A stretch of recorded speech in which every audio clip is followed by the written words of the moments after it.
Scholastically speaking, when it comes to the man Galileo Galilei, there's been some disagreement on how to interpret the events of his life.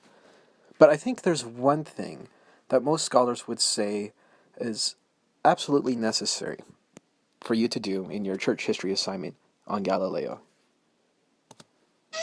Galileo, Galileo, Galileo Figaro. Now, the rest of that song there by Queen is not really going to help you understand Galileo that much. It's about as confusing to interpret as some would say Galileo is. But towards the end there of that line, as Freddie Mercury's voice falls back down from falsetto and kind of lifts up a bit from that weird bass tone he has going on, there's that word there he sings, magnifico. And that word means an eminent, powerful, or illustrious person. So, as much as I think those lyrics were obligatory to put in here at this point, this actually does serve as a good introduction to the man Galileo, for he certainly was magnifico.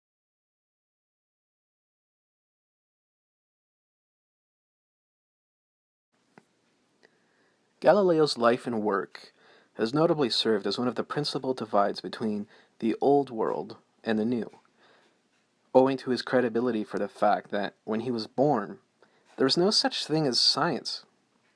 Yet by the time he died, science was well on its way to becoming a discipline, and its concepts and method a whole philosophical system. But he didn't make his contributions without demonstrating through his own story a microcosmic illustration of such a divide between the old and the new. For the young Galileo was in most respects still an Aristotelian. He subscribed to Aristotle's system of thought. But 50 years later, the old Galileo published 2 of the 4 or 5 works which brought on the modern age in science and philosophy. In this regard, one scholar has observed that in the interim, that time between the young Galileo and the old, he had traced the path that we all must follow, still, to see how we got to where we are. Yet, for people today, the rediscovery of such a path is not as straightforward or easy as one may wish it to be. There's a few reminders that we have to consider when thinking about how we read or try to interpret Galileo. For one thing, whenever Galileo put pen to paper, he was aware, as every Italian intellectual of his day was aware, that an inquisitor searching for evidence of heresy might one day read what he had written. The censorship of the Catholic Church was a significant part of Galileo's 17th century reality, so much so that his works would not be allowed to be published until long after his death. This factor further complicates the task of interacting with the real Galileo, as it has been documented that his last disciple, Viviani, devoted himself to preserving Galileo's letters and works. But maybe perhaps the pendulum swung too far the other way, and some believe that maybe Viviani might have had a bit of dishonesty, perhaps as one who sought to protect Galileo, his master's reputation. As well, there's also the point that Viviani's nephews, who inherited his estate, were disinterested in Galileo, and they ended up selling portions of his works to a vendor who used them as wrapping paper for meat, before a customer discovered he'd received more than he bargained for. But here, at this point, simply beyond highlighting the need for a cautious approach when discussing accounts of Galileo, bound in bias as they may be, we can realize that certainly the ripples of his life attest to its magnitude and suggest that somewhere amidst all of this interpretation trying to go on here, that there is a man who deserves proper attention and who we can learn from.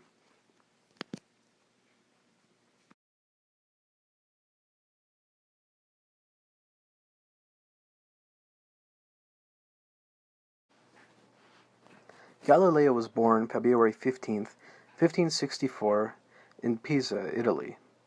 As a boy, Galileo learned his father's trade. He reached professional level of proficiency on the lute, and he spent much time making models, drawing, and painting.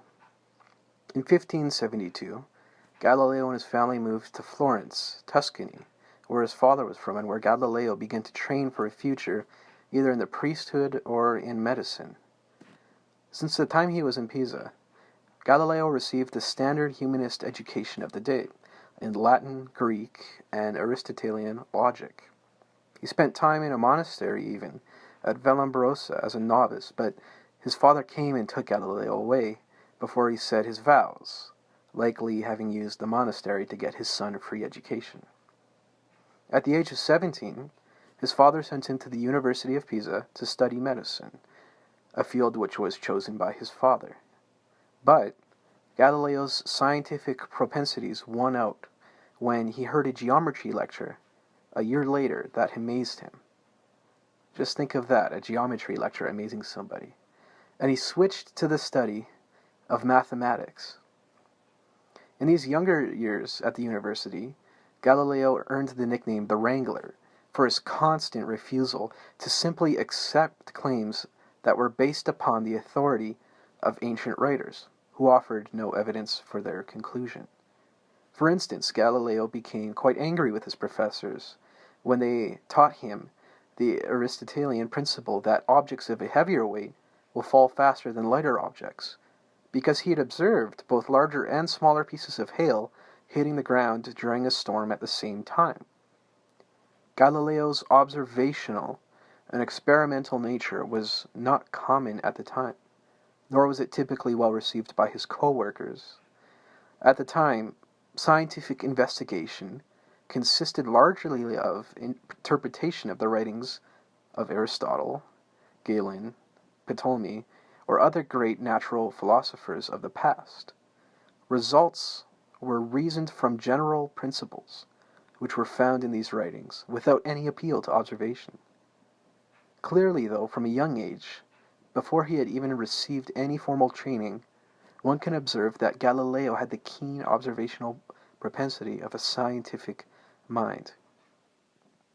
Galileo did not finish his education at Pisa, but went on to study with the mathematician of the Tuscan court, Ostilio Ricci, and the Roman mathematician Christopher Clavius, and Gildobaldo del Monte, you can't make these names up, who helped Galileo gain the position of the chair of mathematics of Pisa. However, Galileo would eventually move on from that post, returning for a brief time to Florence and then going on to teach at the University of Padua.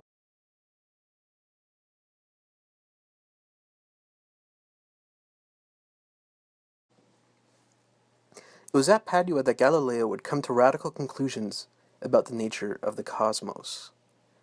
He would make findings that nowadays are accepted as fact. They're taught in our schools, they're instilled in us, and there's no questioning them. But at the time, these ideas were just beginning to blossom, not only in Galileo's mind, but really in the world. His Aristotelian reluctances would soon turn into robust Copernican belief, as he would shift from the predominant paradigm of the time into a new, radical view of creation. Now, one scholar observes that Galileo's work, a treatise on the sphere or cosmography, that it's dated to the intermediary time after he left his position at Pisa when he taught privately. And it's believed that this work was a textbook that Galileo developed for his students. And what's interesting about this work is that it was conventional in its geocentrism.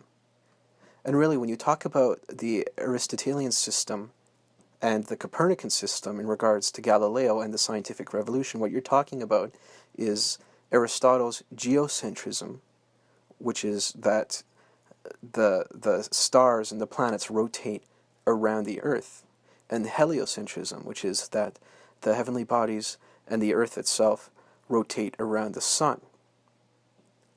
And so Galileo at this time in this work, it was geocentric, and it contained no mention of the man Nicholas Copernicus, the proponent of heliocentrism. However, perhaps instead of revealing Galileo's true colors, this omission may have spoke more of Galileo's time and the prevalent mindset of late 16th century Europe. In a letter that Galileo sent to his friend Mazzoni in 1597, Galileo refuted his friend's recent publication of an argument against the motion of the Earth, which is a geocentric argument, instead arguing for the Copernican notion that the Earth does move, and he argued this on grounds of mathematical evidence.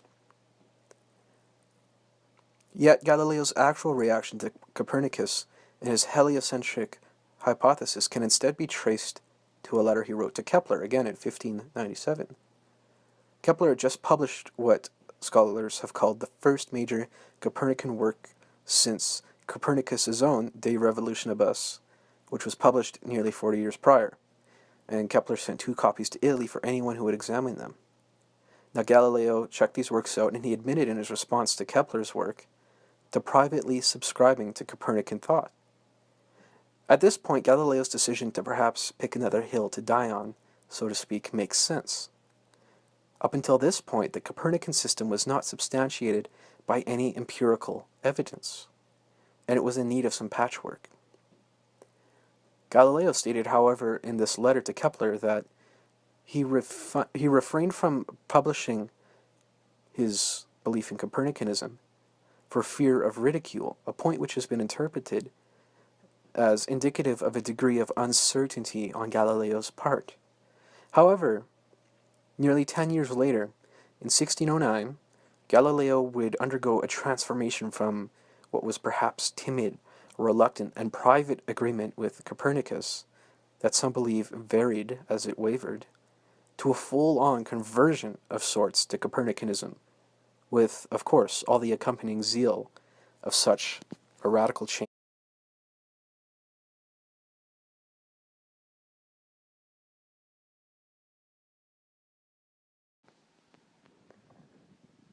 In order to really sense the gravity of what was beginning to unfold in Galileo's mind, and what Nicholas Copernicus had just relatively recently put forth, we have to back things up quite a bit, all the way to an ancient Greek, Aristotle. Aristotle further developed Plato's cosmology by postulating that the Earth is a tiny sphere suspended stationary at the geometric center of the much larger rotating sphere which carries the stars. And at the heart of Aristotle's reasoning that produced this model of cosmology was a methodology that would define the nature of the commitments that centuries of geocentric supporters would make in his wake. The thing is that the Greeks viewed the circle as a symbol of perfection, and it appears that it is from an import of philosophy or religion that Aristotle devised his system, rather than building his claims primarily upon observation. Further, a scholar has noted that in Aristotle's system, the heavenly bodies were made out of a very pure and perfect element and traveled on the surface of the perfectly shaped spheres. Thus, Aristotle's geocentrism positioned the Earth in a central location not because it was the most important place, but because it was the coldest, most impure place in the cosmos, and it would therefore fall as far as it could to the center. So Aristotle's methodology, it was markedly an attempt to reconcile his Greek philosophy with his observations of the Earth and the cosmos, which is to say that it was far more philosophical than observational. As well, in regards to Aristotelian cosmology, the medieval church adopted this system. And for Christians, the Earth was central as being of the place of the salvation of the cosmos. So for certain, the fields of cosmology, philosophy, and theology, among many other ologies or isms, they're not so easily compartmentalized, as per the nature of prior commitments to either theology or philosophy. Even today, echoes of Aristotle and the medieval church on this point still ring out in contemporary Christian theology, even to the deepest roots of many Christians' sense of identity. Now, at the time when Nicholas Copernicus challenged lingering aspects of an Aristotelian worldview over 1,000 years later, he was poking at a jumbled assortment of tissues, sinews, and of course, nerves. Near the end of his life, in 1543, Copernicus challenged the Ptolemaic system, which was a refined Aristotelian system, in his De Revolutionibus, and although he proposed an errant theory stating that planets and stars travels in perfect spheres, among other things, the fact is that the radical novelty of his heliocentric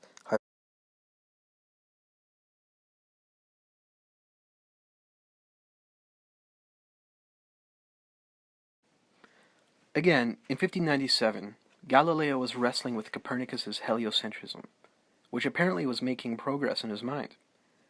Already as evidenced in his letter to his friend, Galileo, the mathematician, was beginning to make mathematical arguments for heliocentrism and Copernicism. It was in 1609, almost 10 years later, that Galileo became an active Copernican. He had heard rumors of a new optical device being developed in the Netherlands, and when he viewed a letter from a friend confirming its existence, he was soon able to construct such a device. Now it's been noted about Galileo that in this effort he was not exceptional. Several others had done as much. But what he did with the device over the next 6 months was, however, crucial to the history of astronomy. Most spyglasses, or telescopes as they were called, were able to magnify threefold. Not that impressive. But Galileo taught himself the difficult task of grinding glass in order to produce a device which could magnify tenfold. And in a cunning move, he donated the device to the Republic in exchange for a lifetime contract at the university, at a salary that was slightly over double his current earnings. Way to go, Galileo. By November of that year, Galileo had managed to develop a spyglass, or telescope, that could magnify 20 times, and one night he turned it upon the moon. Of that night on November 30th, 1609, one scholar describes that, while he observed, Galileo saw the light and shadows gradually change as the sun brightened the rough lunar surface. Before the moon set, he made a drawing, showing a few changes in the sun's illumination near the edge between light and dark. Clearly, the moon was far from being a smooth, ethereal ball. In fact, portions of the mountainous terrain were surprisingly Earth-like. But if the moon was a miniature Earth suspended in the heavens, would it not be logical to suppose that the Earth was also suspended in space, and that the two were similar sorts of planetary bodies, the Earth orbiting around the Sun, which was clearly a luminary of an entirely different sort, and the moon, in turn, orbiting the Earth?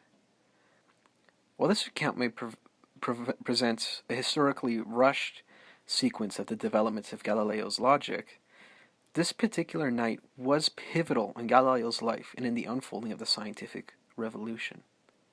Soon after, Galileo would turn his telescope to Jupiter and observe that Jupiter itself had moons, which were orbiting it, a fact that punched major holes in geocentrism.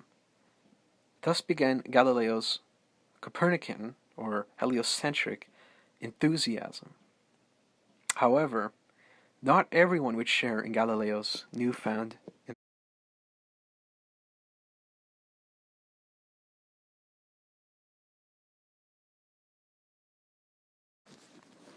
Before Copernicus had published his opus, Luther had heard of him and his reputation, and offhandedly he said of Copernicus that he wants to make a name for himself, so he wishes to overturn all of astronomy. In spite of this confusion, I believe the sacred scriptures, for Joshua commanded the sun to stand still, not the earth. Luther's reaction to the surface-level appearance of Copernicanism can well be imagined to be representative of many Christians at the time. The thing is that what makes a change revolutionary is its upheaval in an established structure, a reversal of viewpoints, a replacement of presuppositions. And these things happen in a network of elements, such as in the spheres of conceptual, political, or social. No doubt, Galileo's role in the Copernican revolution has served to show how quickly one such network can collapse into another, and certainly he stabbed much deeper and at much more than the mere conceptual level of his time when he did. the kind of scientific knowledge, new, radical, and a contrasting to the current epistemology of the time as it was, that Galileo and people like him were developing, has been vividly described as a death blow to the world in which people once thought they lived. As one could assume, Galileo's espousal and defense of Copernicanism after 1609 would end up starkly clashing with the Church. In 1613, in a letter that would become circulated, Galileo summarized a debate among his friends about Copernicanism and the Bible, where its confirmation in the Scriptures, and thus relating to one's acceptance of the Scriptures, was argued both for and against. And a year later, a Dominican preacher in Florence publicly attacked Galileo and Copernicanism in a sermon, and soon after another Dominican sent a copy of Galileo's letter to the office of the Roman Inquisition, along with certain embellishments and exaggerations, of course, and the formal inquiry was opened against Galileo. Eventually, Galileo would be tried by the Roman Catholic Church for heresy. Galileo was denounced, but then he was also cleared. But the Inquisition still kept Galileo under their eye, as Larini, the man who had sent the letter to Rome, insisted that Galileo was spreading contempt for the Catholic Church. By association, Copernicanism was further examined in order to determine if it indeed was heretical. Galileo became the subject of an ill-kept secret, ongoing examination, and in 1615 he went to Rome in order to defend himself in person. In May of that year, the Inquisition and the Pope concluded that Copernicus, and any teaching based on him, was heretical, and that Copernicanism must be suspended until it could be corrected. So although it was denounced, it was not denounced in the harshest way. Galileo, though, he was formally warned by the Pope to cease from teaching or discussing Copernicanism. And Galileo did not obey. He was tried in 1633 and sentenced to house arrest for the rest of his life.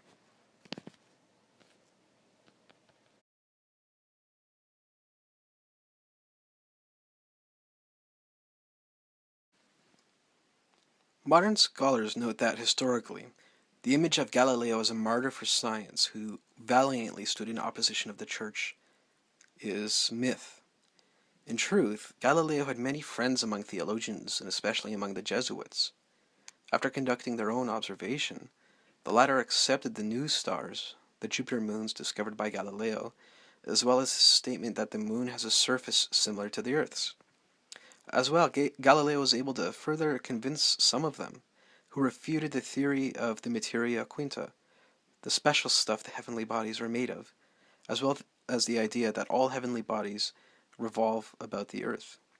In truth, there were greater factors at play than a simplistic science versus religion reduction that a man of Galileo's tact would have trouble navigating.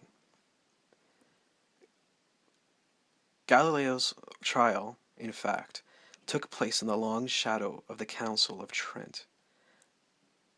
Truthfully, by 1603 the Catholic Church had a scientific publishing industry, and the Linxis, which was the first modern scientific university. They were, evidently, not altogether polar in their relation to the dawning of modern science. However, among other things, the Council of Trent insisted that biblical interpretation only be performed by trained theologians. Against advisement, Galileo tried to argue for Copernican heliocentrism on theological grounds, and at that he did so ruthlessly, pursuing an agenda of liberty of philosophy and fame for himself. Already, it has been seen that Galileo sought to capitalize immediately on his version of the telescope right away in a bid for status and money. And this was not an anomalous event in his life. Additionally, it's clear that his efforts to theologize were simply instrumental to greater purposes in his life. It's noted that he received his theological knowledge secondhand. There's evidence that he never owned any theological sources, but that he borrowed only a handful, and that he, furthermore, only ever argued for his piety when he was being accused of heresy. Considering the context of the time, the Church can be understood as less than appreciative of Galileo's attempts to argue on scriptural grounds, which was an obvious affront to their authority. Furthermore, the Catholic Church was influenced by the Protestant Reformation. Influenced by Reformation doctrines on the authority of Scripture, the Catholic Church no longer followed the teaching that the Bible tells how we go to heaven, not how the heavens go. The difference now being that, yes, the Bible does teach how the heavens go. As a result, at this time the Catholic Church was abandoning the view that the book of nature stands as a revelation in its own light, and it was making the biblical text the absolute and dominant source of all truth. It would seem that, however Galileo tried to argue, he would not get very far unless he could read and adapt to the times. Ultimately, he charged ahead at a time when finesse would have served him much greater.